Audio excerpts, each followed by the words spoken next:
आज हमारे साथ हैं सावी गुप्ता जो कॉन्टेस्ट कर रहे हैं इस बार डूसू में प्रेसिडेंट पोस्ट के लिए एसएफआई और आयशा से।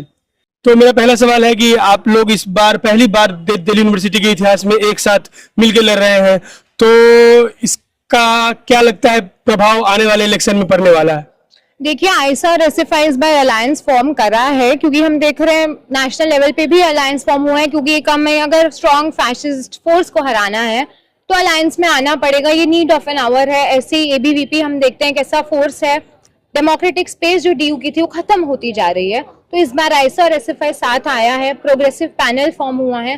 प्रोग्रेसिव जो बच्चा है जो यहाँ से परेशान है मनी मसल मॉडल से डीयू की, वो जरूर आयशा एसएफआई को चुनेगा। और इस बार हमें बहुत ज्यादा सपोर्ट मिलने वाला है स्टूडेंट्स का, क्योंकि स्टूडेंट परेशान हो चुका है। वो चाहता है मुद्दों की बात हो, वो चाहता है कि मनी मसल से मॉडल से ऊपर उठकर इस बार इश्यूज की बात हो, फी हाइक की बात हो, हॉस्टल की बात हो। तो इन सब मुद्दों पे इस बार दिल्ली यूनिवर्सिटी का स्टूडेंट वोट करेगा। तो आप इतना दिन से दिल्ली यूनिवर्सिटी में पढ़ रही हैं, जान रही हैं, तो आपको क्या क्या लगता है कि कौन से मुद्दे हैं जो अछूते रह गए हैं अभी तक, और एसएफआई और आयशा अगर आती है तो उन मुद्दों को हल करने में अपना योगदान देगी और किस प्रकार से देगी? देखिए, मुद्दे तो बहुत सारे हैं। सबसे पहला मुद्दा है जेंडर जस्टिस का। ICC internal complaints committee defunct पड़ी रहती है, वो फंक्शनल करानी है। जेंडर सेंसिटाइजेशन सेल्स सेटअप करने हैं दिल्ली यूनिवर्सिटी में।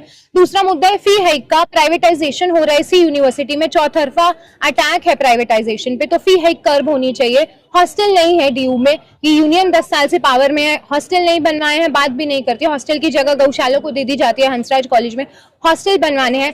एसईसी वीएससी जैसे कोर्सेज आ गए हैं। योगा फिट इंडिया स्टूडेंट को पढ़ना पड़ रहा है अब, तो डाइल्यूशन हो रहा है स्पेसिफिक एजुकेशन का जो हम लेने आते हैं, तो उस पर बात होनी चाहिए। एफआईयूपी आ गया है। आयशा ने 2014 में भी एफआईयूपी रोल बैक कराया था। इस बार भी पुरजोर कोशिश के साथ हम लोग आए हैं इन्हीं सब मुद्दों को लेकर। मेरा अगला सवाल आपसे है कि इस बार जो आप लोग इलेक्शन लड़ रहे हैं, तो आप लिखे जो प्रमुख मुद्दे क्या क्या हैं जो आते ही, अगर आप लोग आते हैं एक साल के अंदर, सबसे पहले उन्हीं कामों को करना चाहेंगे, तरजीह देंगे? देखिए, सबसे पहला मुद्दा मैंने जैसे बोला जेंडर जस्टिस का। आईसीसी पे काम करा जाएगा, उसको डेमोक्रेटाइज करा जाएगा। वो ऐसे नहीं हो वो बॉडी की बस डमी बॉडी की तरफ पड़ी हुई है, कुछ काम नहीं हो रहा है। कंप्लेंट आए तो रिड्रेसल भी हो। जेंडर जस्टिस सबसे बड़ा मुद्दा है। डूसू के माहौल में ही हम देखते हैं एबीवीपी एनएसयूआई के गुंडे जो हरासमेंट करने आ जाते हैं, वो बंद होना चाहिए। दूसरा मुद्दा है कि फी हाइक, मैंने बोला फी हाइक बंद हो। बहुत ज्यादा डिस्प्रपोर्शनेट फी हाइक होती जा रही है कैंपस में। हॉस्टल होने चाहिए। मेट्रो कंसेशन पास एक बहुत बड़ा मुद्दा है। अफोर्डेबल ट्रैवल चाहिए स्टूडेंट को। पिछली बार बहुत बड़े बड़े वादे करे गए थे मेट्रो कंसेशन पास के, अभी तक मिला नहीं है, खोखले वादे निकले वो। आयशा ने 2018 में स्टूडेंट को एसी बस पास दिलवाए थे। इस बार आएगी यूनियन में मेट्रो के कंसेशन पास जरूर मिलेंगे, ये एक मुद्दा है। दूसरा, करिकुलम का डाइल्यूशन ना हो, सेक वैक जैसे कोर्सेज हटाए जाए, एफआईयू पे रोल बैक कराया जाए, ये सब तमाम मुद्दे हैं। फिर आखिरी सवाल आपसे कि क्या जो लोग अभी आपको सुन रहे हैं, देख रहे हैं, उनको क्या संदेश देना चाहेंगे आप इस बार इलेक्शन को लेकर?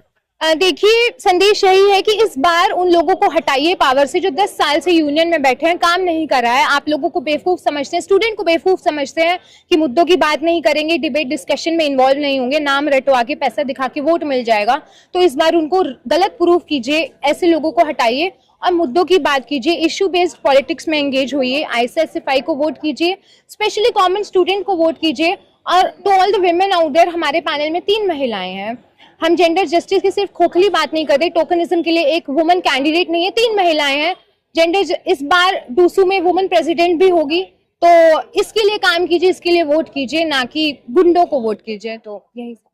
तो ये थी सावी गुप्ता जो इस बार कॉन्टेस्ट कर रही है डूसू में प्रेसिडेंट पोस्ट के लिए। अगर आपको इनके वादे और इनके मुद्दे सटीक लगते हैं और आपको लगता है कि इनके आने से इस बार दिल्ली यूनिवर्सिटी में बदलाव आएगा, तो आप लोग इस बार भारी से भारी मात्रा में आए, इन्हें वोट करें, सपोर्ट करें। बहुत बहुत धन्यवाद।